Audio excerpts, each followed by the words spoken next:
Welcome, everyone. We'll just get started in a minute. We'll give everybody a minute or two to hop on and get connected.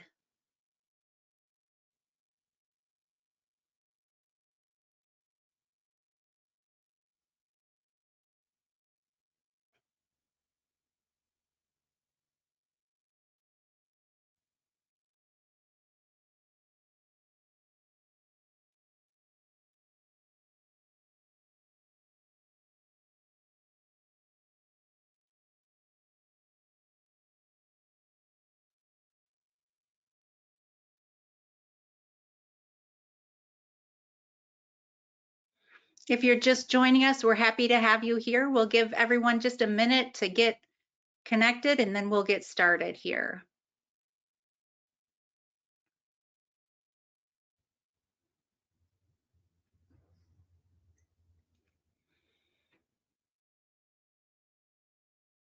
All right, everybody, here we go. We're so happy to have you here. Welcome. We've got folks from all across the country joining us today, and we're happy to have you here as we dive into the critical topic of supporting learners in meeting workforce demand with stackable, industry-recognized credentials. Before we get started, we'll just cover a couple of quick housekeeping facts. So first, you'll notice that attendee microphones are automatically muted on the platform, but don't let that fool you. We do want to hear from you. Please find the question mark speech bubble icon at the top right of your attendee panel to submit your questions throughout the webinar, as we've reserved time to address these questions during our Q&A. We want to make sure we have time to cover all the content we prepared, so we'll save them until the end, and then we'll present our experts with the questions that you've got in that Q&A chat. So finally, you can expect the webinar recording to land in your inbox later this week, so you can review any points that are most relevant to you at your convenience. Now let's dive in. Today, we'll discuss the impact of digital transformation on industry expectations and learn how to validate your students' digital skills for future success and increased employability. An emphasis will be placed on identifying skill gaps, the importance of digital skills for employment, and how proficiency-based credentialing can help. We're excited to have some outstanding guest speakers to share their insights with you on these topics today. First, Dr. Henry Mack currently serves as Vice President of Strategy and Innovation and the Executive Director for the Institute of Ethics and Leadership at St. Thomas University, STU, in Miami, Florida. Prior to STU, Henry served as College Provost and Vice President for Academic Affairs at Northwest Florida State College and as the Higher Education and Workforce System Head for the state of Florida, a post he held for 4 years. As Chancellor, he was responsible for Florida's public and non-public institutions of higher education, overseeing a $3 billion budget with a combined K-20 student enrollment of 1.5 million annually. Today, Henry also holds multiple faculty positions at Florida International University, the University of Miami, and Florida State University, where he currently teaches courses in the philosophy of education and technology. Next, we're sad to say that Ms. Marta Diaz is not with us today because of a medical emergency, but she has shared her story with us. So we're going to give you a little bit about her background as well. Ms. Marta Diaz is an associate professor in the Lucenda School of Business at Lake Superior State University. She holds master's degrees in business administration and finance from the University of Michigan, a master of accountancy from Auburn University, and a Bachelor of Science in Mathematics from the Massachusetts Institute of Technology. Ms. Diaz specializes in teaching quantitative management, business technology, accounting, and finance. With a focus on practical skill building, she is dedicated to equipping undergraduate students with the analytical and technical skills essential for today's dynamic workplace. And we're going to share her story with you today. And finally, Debbie Trask is a regional sales manager at ISOGRAD Inc. She has spent her 26-year career connected to education. Debbie taught elementary school for 6 years before shifting to work in educational sales in various capacities with various organizations. And now she's delighted to support post-secondary faculty and administrators by providing them high-quality products to help their students succeed. And I am Amy Votter. I'm with the ISOGrad marketing team, and I'll be helping as we walk through this presentation today. Now that you've been introduced to our team, we'll move into the order of events for today's session so you know what to expect. Our special guests will present in the order that they were introduced, with Dr. Mack laying the foundation, providing an explanation of the digital landscape currently and where it's headed.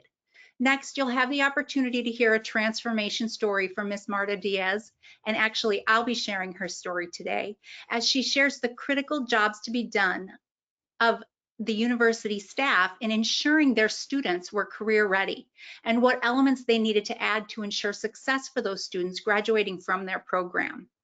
Finally, you'll hear about a comprehensive industry recognized solution to ensure that your learners are equipped to excel in the digital workforce and have the validation of these skills that make them incredibly marketable, efficient, and skilled. With that, I'll pass the baton to Dr. Henry Mack. Dr. Mack, the floor is yours. Thank you so much, Amy. Great to be with you and great to be with everyone. Soon coming in the chat, and if not already, just Google this article from the Washington Times that spoke of the increased interest in micro-credentials. And I would like to begin this portion of the presentation by talking a little bit about digital skills, micro-credentials within the digital skills space, and what micro-credentials mean, at least as it relates to the attainment of a post-secondary credential or an eventual degree. If you could change the slides, please. In the article from the Washington Times, the author suggests that there are too many high school graduates pursuing four-year degrees and not enough high school graduates entering blue-collar industries to serve the emerging technology-based job market. And according to the article, they cite Georgetown Center's University Center for Education and the Workforce, which produced a report recently discussing the fact that nearly a third of annual job openings through 2031 will require some credentials, but not a degree. This is telling. Not only do most jobs, at least on the horizon out of the emerging technology sector, not require a degree, but rather are emphasizing shorter term micro-credentials that are aligned to a skill, the aspect, or rather the demand and the emphasis on digital skill attainment is certainly something that I think needs attending to. When you marry that emphasis on micro-credentials or shorter term certification as opposed to a traditional degree within the emerging technology space, when you marry that with the fact that 92% of jobs require digital skills, independent of whether or not they're not emphasizing the degree, the idea that colleges and universities must sort of reimagine how they're delivering both the degree and shorter term digital skills becomes all the more present, all the more important, all the more prominent, all the more necessary to ensure that we are supplying the kind of graduates needed for the future of work. If you can go to the next slide and then maybe jump to the next one.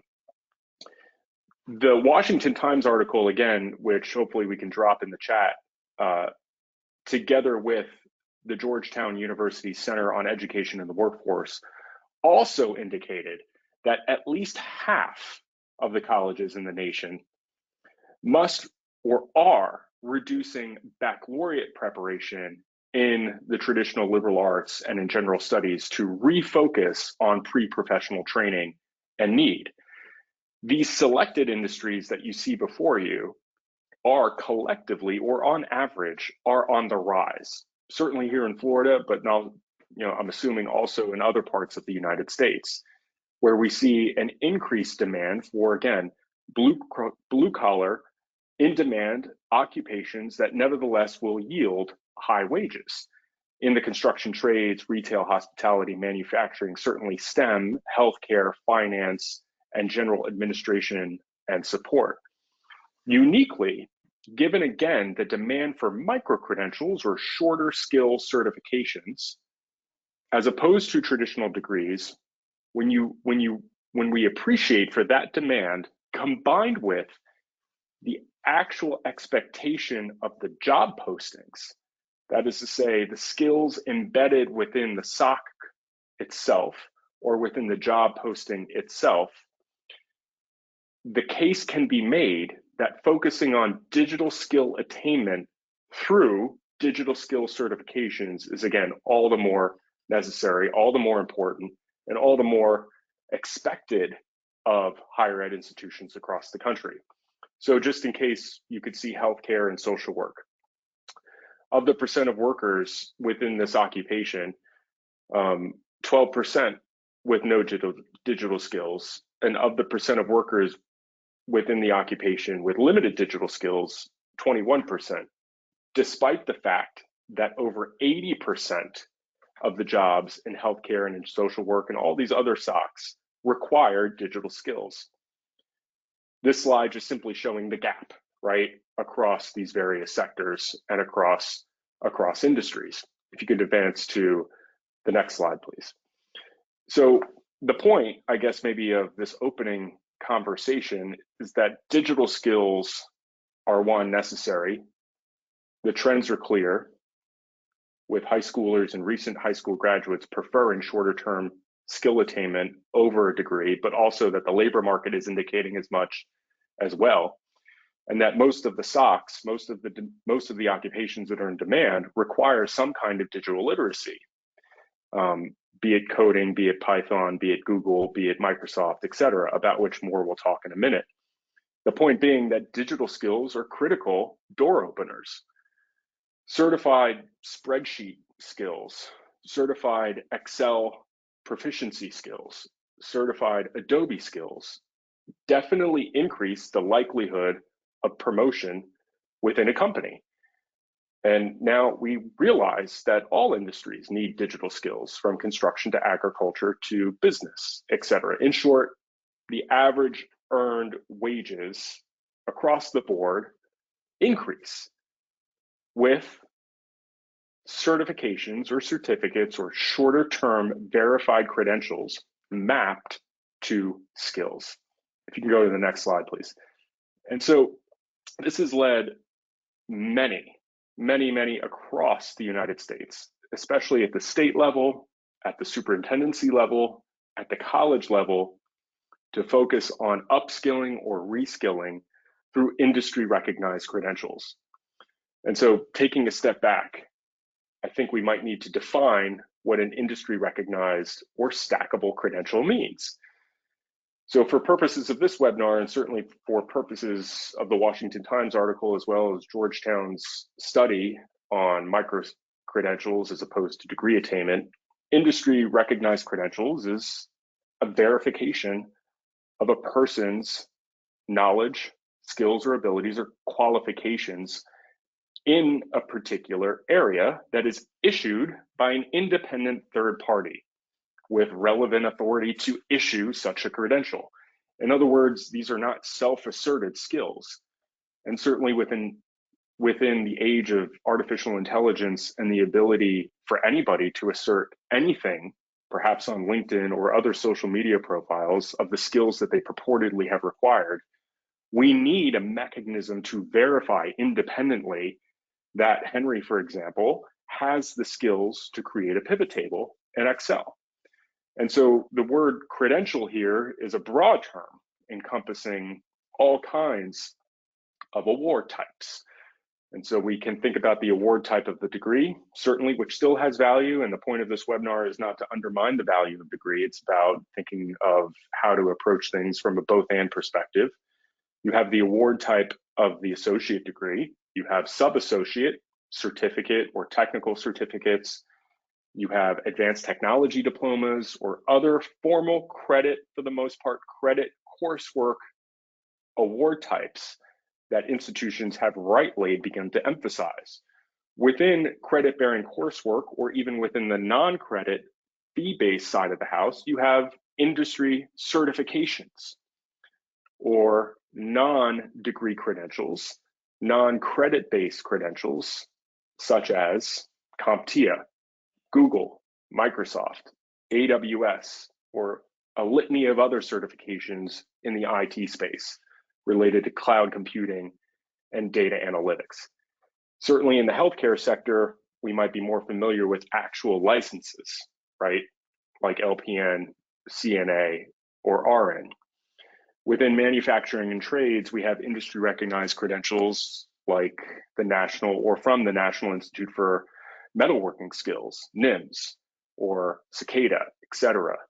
Things, rather, mechanisms of certification that are uniquely focused on very particular occupations. If you can go to the next slide. And so within the digital skill space, it's no less different. We have the degrees, we have the certifications, and we have micro-credentials, as well as mere certificates of completion that are awarded as a function of the coursework that one may complete. The, I guess, more assured way, the best way, I would argue, and this is the point of maybe today's webinar, is to invite conversation around this topic. The way that industry sort of seems to be leaning is to not just appreciate the value of the degree, but how to elevate it, how to skillify it. And one can do that by embedding certifications or micro-credentials within the program of study of students.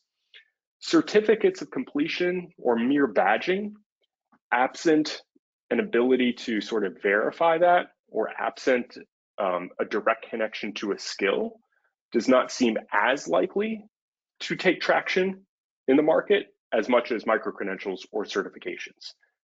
And so the value of credentials in the workforce matter here. We want credentials or micro-credentials, that is to say, assessments that recognize skills and are validated by a third-party entity. We want these credentials to signify excellence. We want these credentials to show that individuals achieved an outcome, that they have achieved a level of proficiency, that they have achieved a level of excellence. If you can go to the next slide. It needs to answer the question of whether or not they have the skills to become more employable, if they have the skills to meet the demands of the occupation that they're in. And how do we assess? How do we certify? More importantly, how do we help students through higher levels of learning or higher levels of skill proficiency? If you can go to the next slide. The question of how we help students through a pathway, through acquiring higher levels of skills or proficiency, is an important one. We don't want a one and done approach. We don't want to merely incentivize micro-credential attainment at the expense of the degree. We don't want to merely incentivize basic level or advanced proficiency at the expense of the potential of the student to return for an expert level certification, if that's available to them.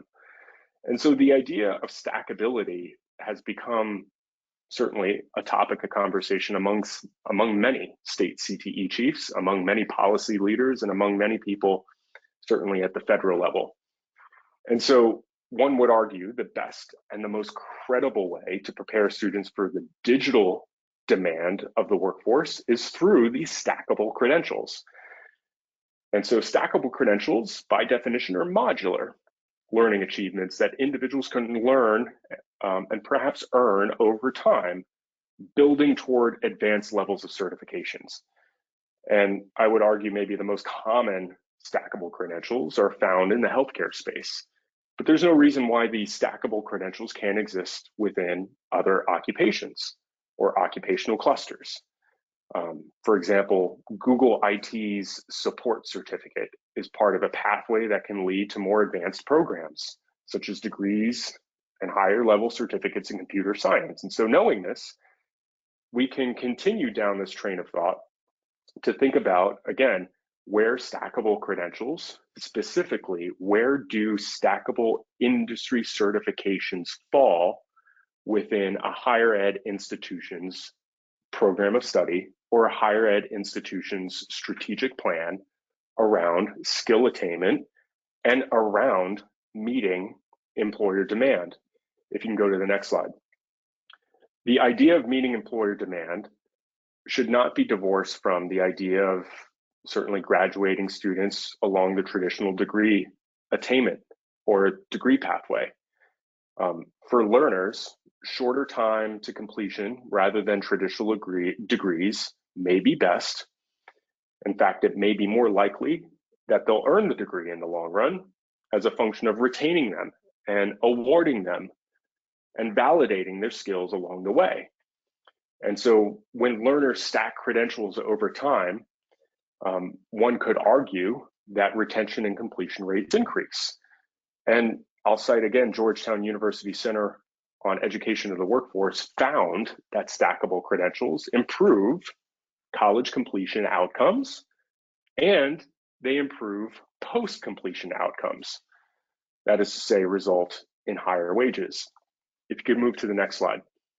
So at the end of the day, stackable credentials matter to employers for many reasons, not just for purposes of the higher ed institution, but if the higher ed institution is thinking and doing things correctly for the sake of employers, it will help close the skill gaps that employers themselves have indicated exist. For example, in Florida alone, there was a recent study that over 60% of employers have indicated that they are not getting the employee that they thought they were getting, at least as a function of what the employee presented to the employer by way of his or her degree. If I present to an employer a degree in computer science, the employer assumes that I have certain skills as a function of that degree. Well, as it turns out in Florida, and I would argue maybe in other states, employers are not getting the skills that they thought they were getting as a function of the degree that was awarded. And so the idea of how to embed stackable industry certifications within the degree itself is becoming all the more relevant. If you can go to the next slide. And so blending the idea of non-degree attainment and degree attainment, I would argue, is the way to go. How do you do that? You work to embed industry certifications, stackable credentials, stackable non-degree, industry validated, third-party recognized and endorsed skills within the degree pathway. One could argue that you do it also on the non-credit side of the house, purely fee-based, and offer a suite of continuing education courses in the same areas that you might then develop internal articulations agreements with yourself to then advance the attainment of a learner to a degree by building bridges across the aisle, so to speak. If you can go to the next slide. Certainly, there are many incentives to these models. There are many funding opportunities attached to the idea of scaling access to industry recognized credentials, specifically in the digital skills space, drawing on Perkins, drawing on WIOA, and drawing on other state and federal initiatives. Next slide, please.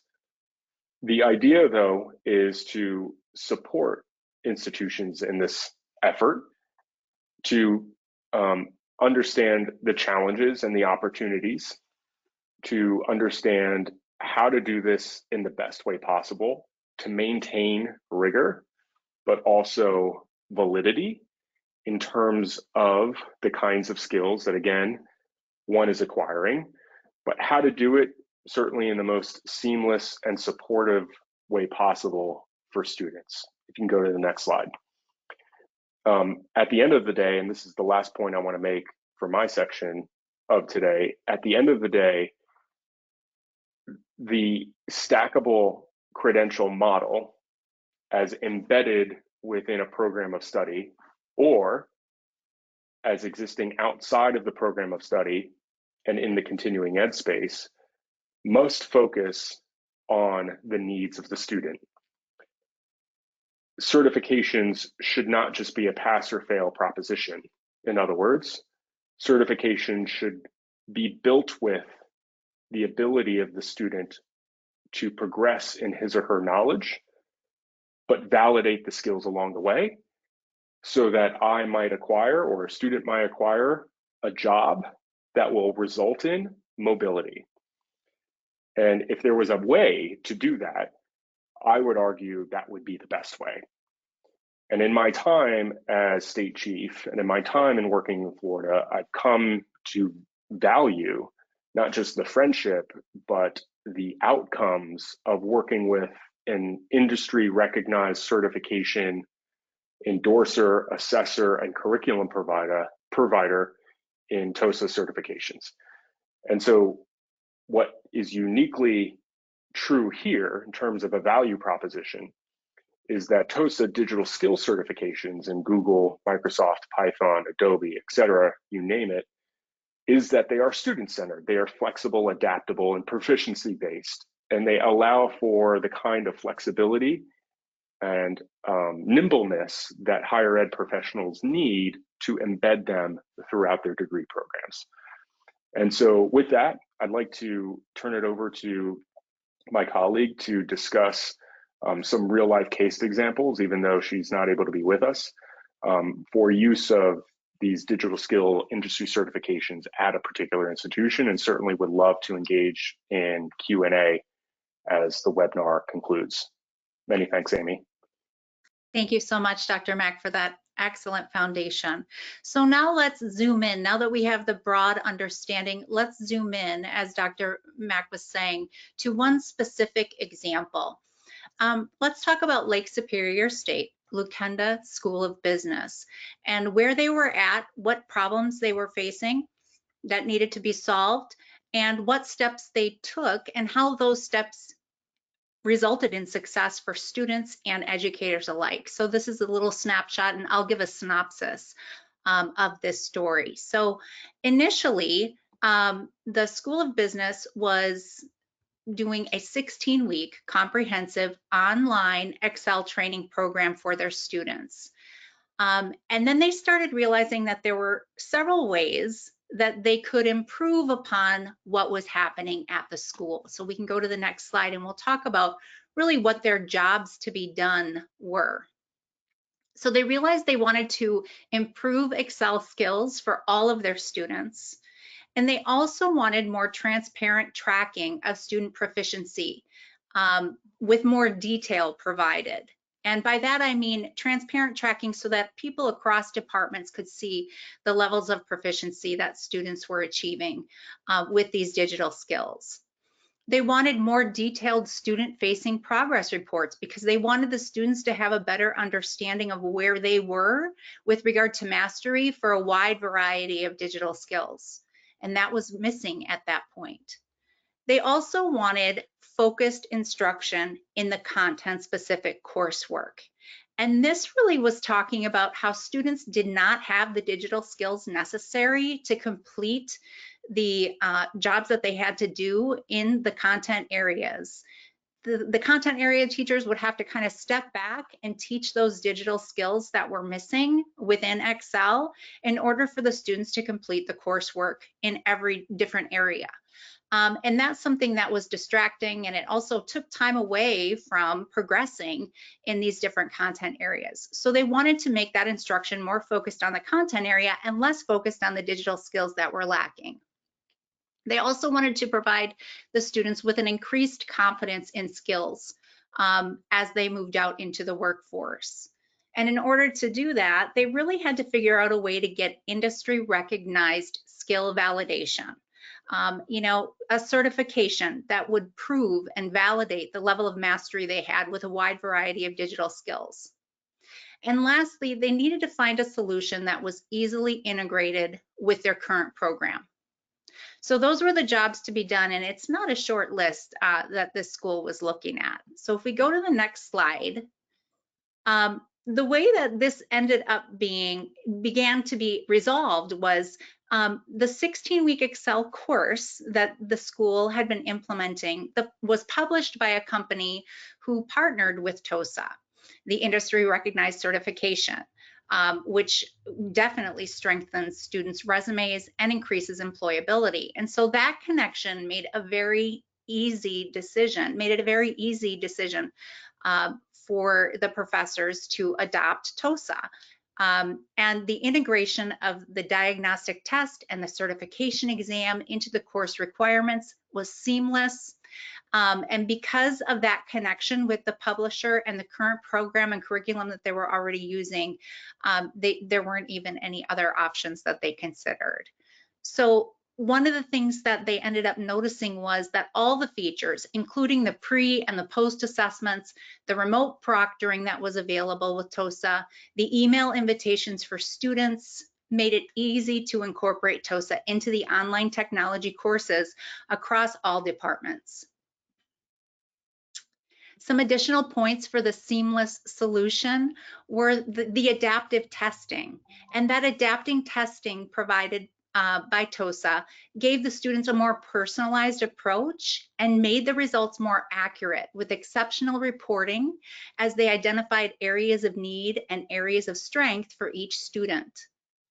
Additionally, all of the reporting options that were made available clarified student levels of mastery and made their progress abundantly clear to the students and the other professors across departments. And finally, the colleagues from across departments also noted that the students with the TOSA certification had a higher proficiency in Excel and were easily able to meet the technological demands of the courses across all content areas. So if we move to the next slide, there were other specific wins for the Lake Superior State educators. That adaptive testing format that we mentioned earlier was certainly a plus because it did provide way more detailed information on students' progress and their areas of need as they moved forward. That seamless integration made it so easy for them to move into this new method of assessing and certifying. It just made it a simple process. There were pre and post assessments that really gave professors an opportunity to see where students were and also identify significant amounts of growth. And the variety of reports that were provided were also very helpful, including individual progression reports, the group reports, and the group progression reports. These all provided improved instructional planning because they gave them so much more detailed data. And also they did see an elevated sense of student autonomy with this increased transparency on their strengths and also on their areas of need. They started to see what they needed to work on and what they were really mastering. We can move to the next slide here. So in addition to that, the students also saw several other wins. They had that increased confidence with their digital skills application, increased proficiency across all courses because they were able to manage the digital portion without taking instructional time away in those content-specific courses. They were able to manage that so much more easily with their advanced technology skills. They also showed improved performance in their internships. And this was something that was an issue at the start. They noticed that they didn't have as much confidence in internships going into them as they needed to. So they had improved performance in internships with those pivot table skills and so many other skills. They also had greater marketability in the competitive digital workforce with this industry recognized certification that was provided to students through the TOSA program. So now I'm going to pass it over to Debbie, and she is going to take a minute to talk about the TOSA credentialing platform. Thank you, Amy. Great job. All right, so now we're going to dig a little bit deeper into TOSA. Thanks everybody for sticking with us. Here at TOSA, we really aim to put the individual at the center of everything we do. Skills are essential to help individuals and organizations grow and progress, and we help those individuals identify their skill gaps, acquire the skills they need, and improve their employability by providing that they possess the skills with our certifications. We help organizations also make the right hiring decisions and develop their upskilling programs at the companies. So we work on both sides of the house. We really feel like we have a great pulse on what employers are looking for, and then helping educators support their students in, achieving and validating their skill set so they can help them become more employable. Next slide. So I think Henry mentioned it a little bit before, but there's a difference between a traditional and a proficiency-based certification. Everybody on the line is probably familiar with the certification exam, the traditional side, right? You have a pass or fail model. It's a set of predetermined questions and difficulty level, and the score is typically a percentage of correct answers. But at TOSA, we do things a little bit differently. We have a proficiency model, as you can see on the right-hand side, that starts at beginner and goes all the way to expert. Instead of being pass or fail, we like to certify students on this 5-level scale. It allows for our certifications to be stackable, so they can take them at an earlier age or in an earlier program at your college, and then they can stack them as they progress through the different programs to show their proficiency levels are growing in their skills. So on the left-hand side, you can see that it starts at beginner and goes to expert, and that corresponds with the numbers from 1 to 1,000. So when they certify, they'll be ranked from 1 to 1,000, and their certification will say that they have an advanced level of skills. We use something, our tests are adaptive to get to that proficiency model, and we use something called the IRT scoring, or item response theory, and that has 3 parameters: difficulty, discrimination, and chance. So instead of our tests being the number of percentage of correct answers, it's actually the difficulty level that students, the questions that students were exposed to, the probability of candidates answering those questions correctly, and then the probability that candidates can find the correct answer by eliminating or reasoning. So our tests are more, they're actually aligned to things like the GRE and the GMAT. They also use the item response theory scoring. Next slide. Here's a list of all of the industry recognized credentials that we offer at TOSA. You can see on the top, we offer the Google Suite, doc sheets and slides, the Microsoft Office Suite, including Excel VBA for those higher level Excel skills, the Adobe Suite, including Premiere Pro, AutoCAD from Autodesk, coding languages like JavaScript, Python, and Web Developer, and then our digital certifications, including DigComp, which is about digital literacy, WordPress, which is about building websites, great for an entrepreneur class, and then Cyber Citizen, which is our cyber responsibility end user exam, great for an entry-level pathway in cyber security, and then also 365 collaborative tools, which I think is perfect for anybody in your business pathways, because those are things like Teams, SharePoint. How do you use all the extra tools that come along with 365? Next slide. So we talked about stackable credentials when Henry was sharing, and then also in our example. And what you can see in this slide is that not only can they be stackable at your institution, but they can be stackable throughout the lifetime of a student's educational experience. Starting in middle school, they might take one of our Adobe certifications, and maybe the level is productive. Then they move on to high school, they might bundle it into a certification that has multiple Adobe applications in it. For instance, the TOSA Graphics Certified User Adobe Graphic Design is a combination of Photoshop and either InDesign or Illustrator. And then the one to the right is a combination of Photoshop and then Premiere Pro. And you can notice at the bottom that the level came from productive at the middle school up to the advanced level. And then in post-secondary, you might have students go back and get that Adobe Graphic Design bundle, but then this time they would have their level be higher at the expert level. So there's different ways to talk about stackability. This is just one of them. So you may see students coming into your organization with these credentials happening in the high school and then working on them in post-secondary. Next slide. We also talk about bridging the skill gaps with TOSA. When you work with TOSA, you'll be offered a skills framework, which is the scope and sequence of our exam, all the skills that are being assessed at each of our proficiency levels, starting at the beginner level all the way to the expert level, so the instructor or professor can decide which level they expect their students to achieve at the end of the class. So first you would use the skills framework. Then with each credit that you purchase, you receive a pre-test, a post-test, and the certification exam. So pre-testing your students when they come into class allows you to differentiate with your students and assign them courseware that might be more appropriate for their level. Instead of setting everybody at the beginner level, right? If you have some students that come in and score at, let's say, the basic level on the pre-test, and some score at the beginner level, you could differentiate with your course instruction for those separate groups. So once you've taken the pre-test, they would work in the courseware. We offer aligned courseware, or we are curriculum agnostic, and so you can easily implement TOSA into the courseware that you're already using or curriculum that you use in your classroom.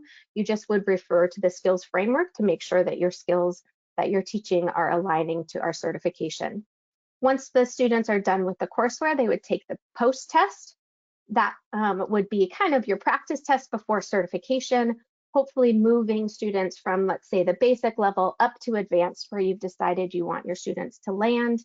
And then in between post-test and certification, you want to make sure that you allow enough time for students to learn some skills that they might need to get to the desired level, or for you to do a little bit of reteaching, depending on how they score on the post-test. Then they would sit for their certification exam, again being scored from 1 to 1,000. Next slide. Okay, so the TOSA certification exams are about 30 to 45 questions long. The students have 60 minutes to take the test, and it does need to be taken in an approved TOSA testing center. So when you choose to work with TOSA, we help you to understand what a approved testing center would look like. We talk to you about remote proctoring or in-school proctoring, depending on your circumstance. And then you want to make sure that students are taking it in a secure testing environment. So we make sure that your proctors go through a short training with us to make sure everybody's on the same page. Those test results are scored from 1 to 1,000, and students receive a digital diploma that you saw in earlier slides. The certification is valid for 3 years, and it can be also verified online. As Henry said, in this era of AI and everybody creating all kinds of things for themselves, it's good to know that you can, employers can go on our website and verify that this is not a certificate made by Canva. All right, I mentioned earlier that we have some aligned courseware. So we offer the ISOGRAD learning platform. It's a self-paced courseware that's aligned to our certification exams. It evaluates the current knowledge level through the pre-assessment, and then offers bite-sized chunks of information for your students. It aligns to the learner's proficiency levels to bridge those skill gaps, and provides teachers with real-time reports and lesson data to auto grade. And there's lots of customization that you can do as a professor to allow your students to access different pieces of the courseware, and also depending if you wanted to differentiate, for different proficiency levels, you can make different groups within the courseware so that everybody can have just what they need. It also allows your students and instructors to have multiple resources to be proficient with the software. Next slide. Finally, if you're interested in trying TOSA out, if we've enticed you and you like what you hear, we're offering a special pilot experience that's for the spring semester. If you purchase before December 31st, you'll receive a 30% discount on a 6-month license that will be valid for January through June. You want to scan that QR code right there. It'll take you to our landing page and you can sign up and one of us will reach out to you shortly. Thanks so much. Awesome. Thanks, Debbie. And now we have a couple of minutes for Q&A. We did have a question come in for Dr. Mack. The first one, I'll read it for you. Do you believe the state of Florida DOE supports this thinking? I do, being at a state college, but not sure that is filtering down. We are working from the ground up. Thank you. So Dr. Mack, if you could come back on camera and give us your thoughts on that, that would be awesome.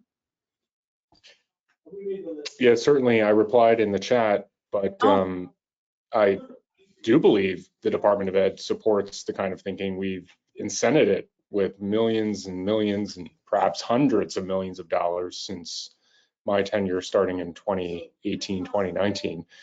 The idea that skill attainment should matter just as much as degree attainment, and it shouldn't be an either or proposition, but a both and. It's just tricky on how to do that. And so embedding industry certifications within the program of study of a degree program is the way to go.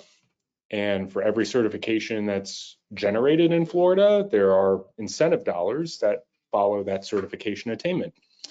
And so, for example, if a student earns a TOEFL certification in whatever it is, Python or Adobe, that is reported to the Department of Ed, and money then flows back down to the school district or the college that generated the certification. Awesome, thank you. We have another one for you. With the modular and stackable approach, do you see a change in the educational paradigm? Hopefully. I think higher ed especially risks relevancy if it doesn't get its what together around this topic. So the idea that higher ed would double down on traditional degree attainment, especially degrees that don't have any real return on investment or market value, would be, I think, short-sighted. And the idea that higher ed would ignore embedding skills, verified skills through certifications, again, I think is mistaken, given that industry is demanding it, the customer, i.e. the students, want it. And frankly, it matters, again, yeah, for mobility and economic purposes. So I hope it signals a shift. Excellent. And then we have a couple more. I'm going to put these last two together. Do you anticipate modular pathways to bachelor's, master's, and doctorate degrees to emerge? And what is the effect of modular stackable pathways on immediate contact with educators? I'm kind of curious what is meant by modular pathways. If it's sort of sequenced, structured learning, broken up around skills rather than traditional Carnegie unit credit-bearing coursework, then I'm all in. I think we need to really fundamentally rethink the credit hour structure, the Carnegie unit. It's a business model that I think we've been working with for centuries at this point that just no longer fits the modern contemporary way of work. The risk and sort of the pushback that I've heard is that students will just never come or they'll leave to get a job. And the way the higher ed institutions are incentivized around completions, there's many within the higher ed space that just worry that they're going to lose out on money if they move to a modular-based, skill-based way of verifying student skills. And that's a real concern.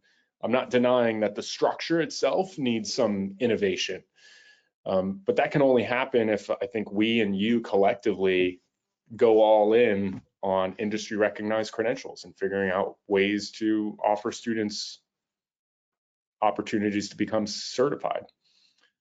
Amy, can you repeat the latter half of that question? Absolutely. What is the effect of modular / stackable pathways on immediate contact with educators?